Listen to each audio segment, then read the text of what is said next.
I'm honestly just writing this out now because I recently moved into a new place, and for the first time in years, the old anxiety is flaring up again. I need to get this off my chest. Back in late 2016, when I was 16, my best friend Sarah moved out of our suburban neighborhood to a property that was basically in the middle of nowhere. Her parents wanted more space, so they bought this sprawling, custom-built modern farmhouse on about 20 acres of heavily wooded land. It was the kind of place that looked incredible on Instagram, but in reality, it was isolating. The closest neighbor was maybe 2 miles down a dirt road, and the driveway itself was a winding gravel path that took 5 minutes to drive up. Her parents were out of town for an anniversary trip, leaving Sarah and her older brother in charge. Her brother was 19 and immediately took off to his girlfriend's house for the weekend, which left Sarah and me completely alone in this massive silent house. We were thrilled.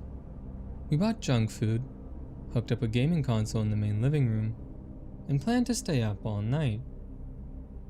The living room had these floor-to-ceiling windows that looked over the backyard, which just dropped off into dense pine trees. Sarah's dad had installed a high-end security system with cameras outside, but they hadn't put blinds up on those big rack windows yet because the property was so secluded. It didn't bother us at first. We were just watching movies and talking, feeling like adults. Around 1 in the morning, the atmosphere shifted. It's hard to explain without sounding paranoid, but the silence of the country is completely different from the silence of a city. There's no ambient traffic noise, no distant sirens.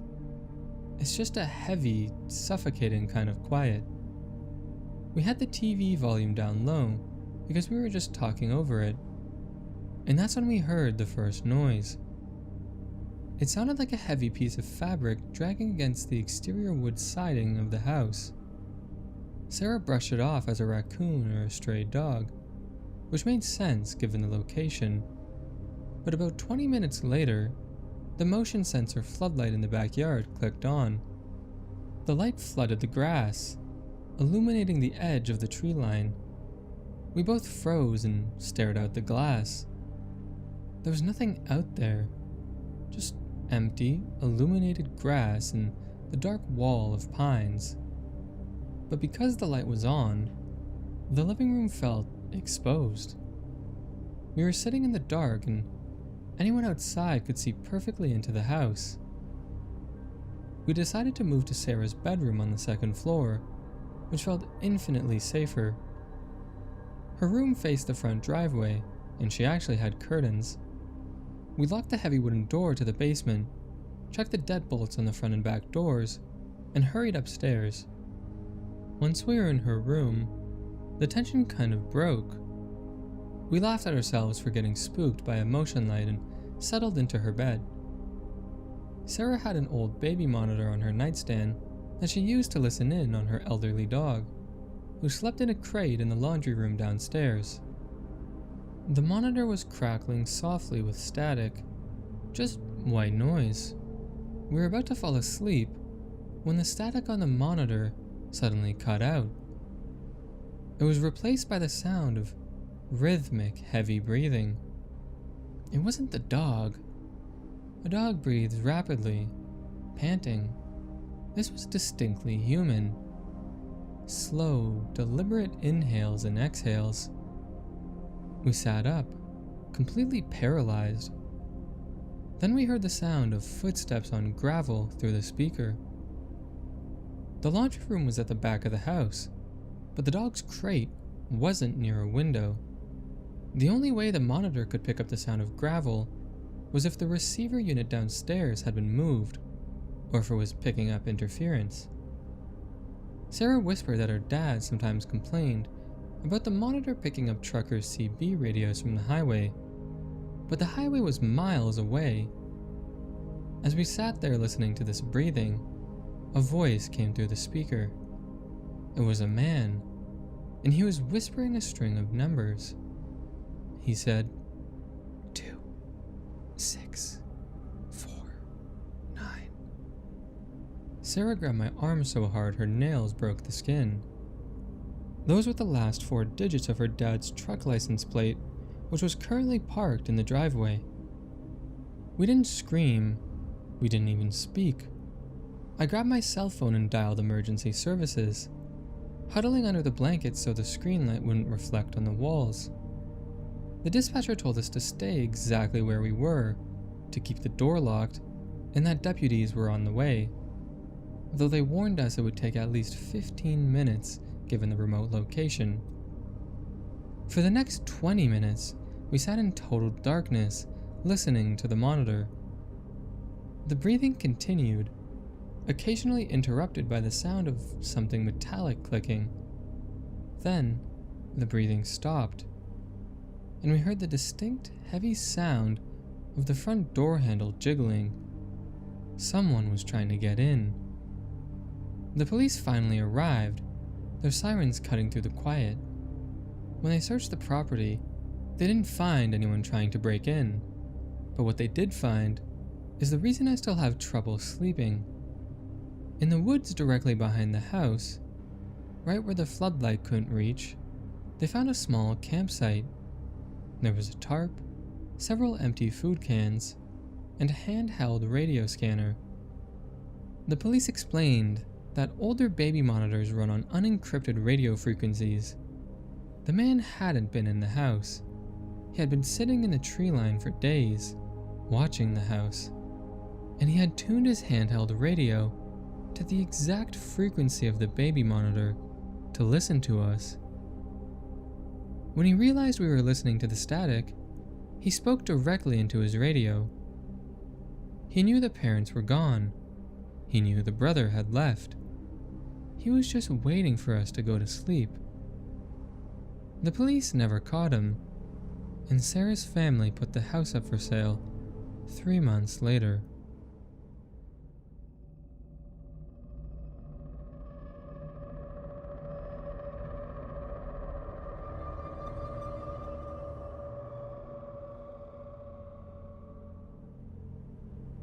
I still check my logs 3 times every single night, and it all stems from a sleepover I attended in 2008, when I was 12 years old. My friend Chloe lived in a typical suburban townhouse complex. It was the kind of neighborhood where the houses are packed tightly together, sharing walls, with tiny fenced-in backyards. It felt incredibly safe, the kind of place where kids rode bikes until the streetlights came on, and nobody ever worried about anything worse than a stray cat. Chloe was having a birthday sleepover with just me and another girl named Maya.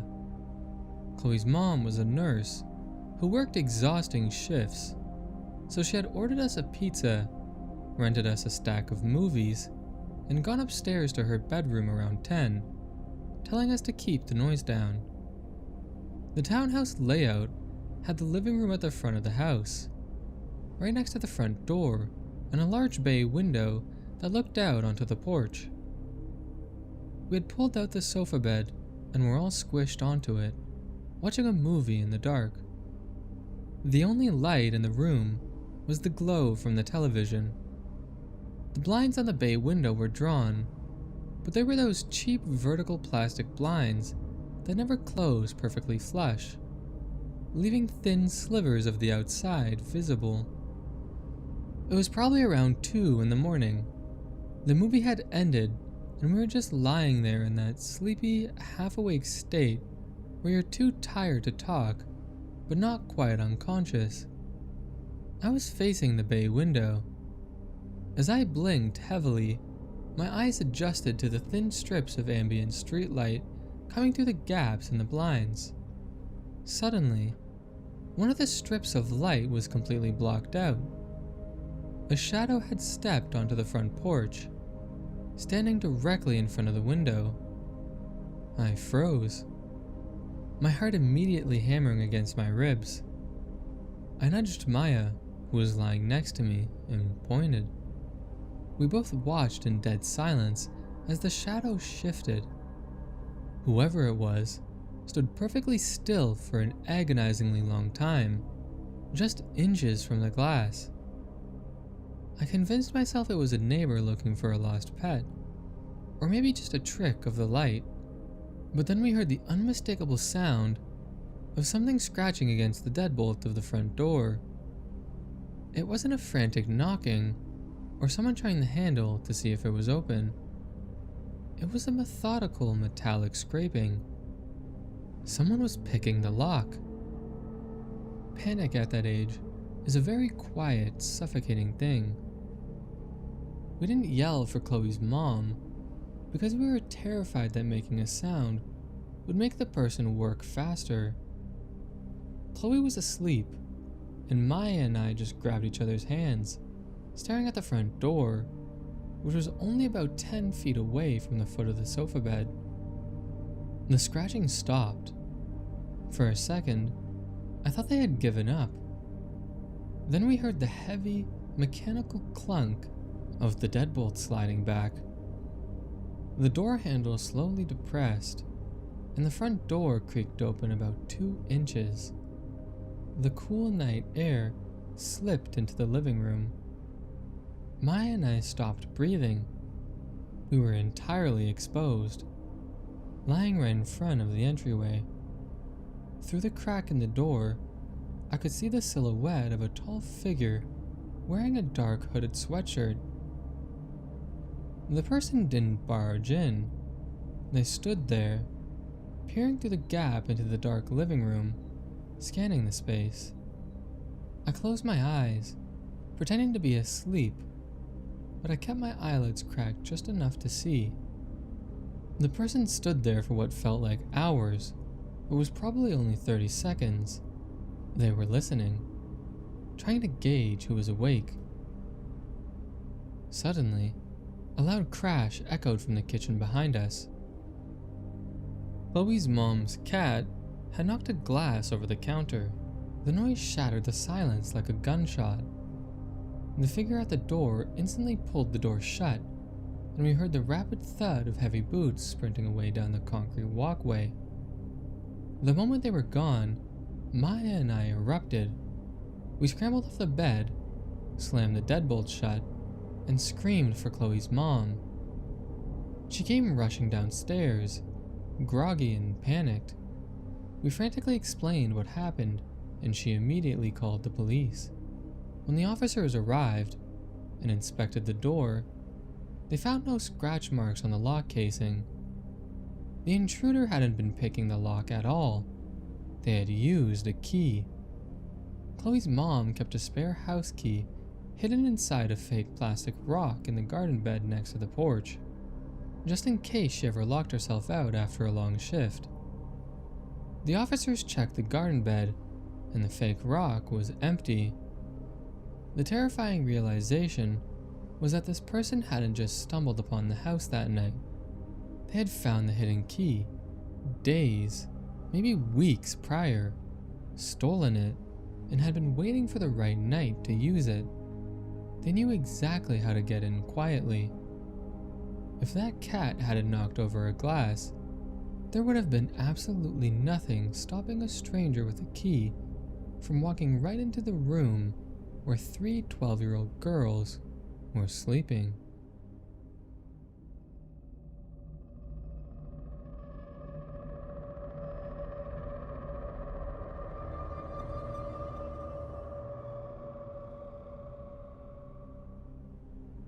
My older sister doesn't like to talk about her sophomore year of college, and after spending a weekend at her off-campus rental, I completely understand why.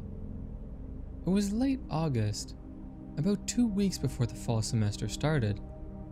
My sister, Elena, had just signed a lease on an old, dilapidated Victorian house near the university with 3 other girls.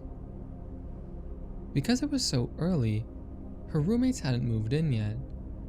I was a senior in high school at the time, and she invited me to come spend the weekend with her to help unpack boxes and have a sisterly sleepover before her classes began.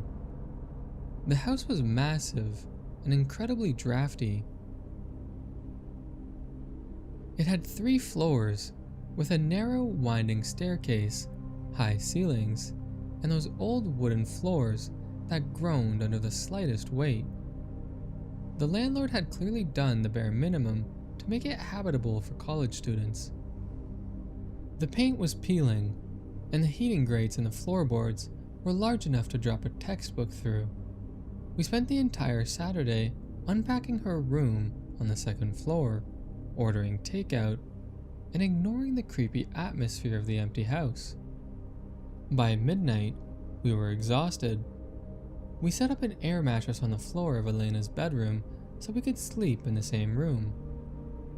The rest of the house was entirely dark and unfurnished, which made the space feel cavernous. We turned off the lamp and settled in. About an hour later, I woke up to the sound of footsteps. Not the creaking of the house settling, but distinct heavy footfalls pacing on the floor directly above us. Elena's room was on the 2nd floor, and the 3rd floor was supposed to be a locked attic storage space that the landlord explicitly told them they didn't have access to. I whispered Elena's name and she immediately responded. She was awake too, staring at the ceiling. We listened as the footsteps slowly moved from one side of the room above us to the other. It sounded like someone wearing boots. Elena tried to rationalize it, whispering that it must be an animal on the roof, or maybe the pipes expanding in the old walls. But the pacing was too deliberate, too human. It went on for about 10 minutes, and then we heard a distinctly metallic sound. It sounded exactly like the zipper of a large duffel bag, or a sleeping bag being slowly pulled open. I wanted to leave the house right then, but the only way out was to go downstairs. And the staircase passed directly under the access door to the 3rd floor. If someone was up there, we would be entirely vulnerable trying to leave. Elena grabbed her phone and texted her landlord, but given that it was the middle of the night, there was no response. She then called the non-emergency police line. She explained the situation, trying to sound calm, saying she thought someone had broken into the attic of her rental. The dispatcher said they would send a patrol car to do a perimeter check. While we waited, the sounds above us changed. The pacing stopped, but we started hearing quiet, muffled scraping noises, like someone dragging small objects across the floorboards. Then, right above the large iron heating grate set into the ceiling of Elena's room, the noises stopped entirely. We stared up at the dark gate. I swear to you, I could hear the faint sound of someone breathing through the metal slats. Whoever was up there was lying flat on the floor, listening to us just as intently as we were listening to them. When the police finally arrived, they knocked loudly on the front door, their flashlights sweeping across the windows. Elena and I sprinted down the stairs and let them in. We told them about the footsteps in the locked 3rd floor. The officers drew their weapons and headed upstairs. They found the door to the 3rd floor at the end of the hallway. The padlock the landlord claimed was securing it was gone. The clasp had been cleanly cut with bolt cutters. When they went up to the attic, they didn't find anyone. The space was empty of people, but it was absolutely terrifying in what it contained. In the center of the dusty, unfinished attic was a filthy sleeping bag. Surrounding it were dozens of empty fast food wrappers, several gallon jugs of water, and a bucket used as a makeshift toilet. But the worst part was the placement. The sleeping bag was positioned directly over the heating grate that looked down into Elena's bedroom. The person hadn't just broken in that night. From the amount of trash, the police estimated someone had been squatting up there for weeks, completely undetected while the house was vacant. When Elena and I arrived and started unpacking, they had just stayed quiet, watching us through the floorboards. The officers found a back door on the 1st floor, that had been left slightly ajar. The squatter had likely slipped out the moment they heard the police sirens pulling up the street. Elena broke her lease the very next morning. We packed all her boxes back into the car in broad daylight, and she never spent another night in that house.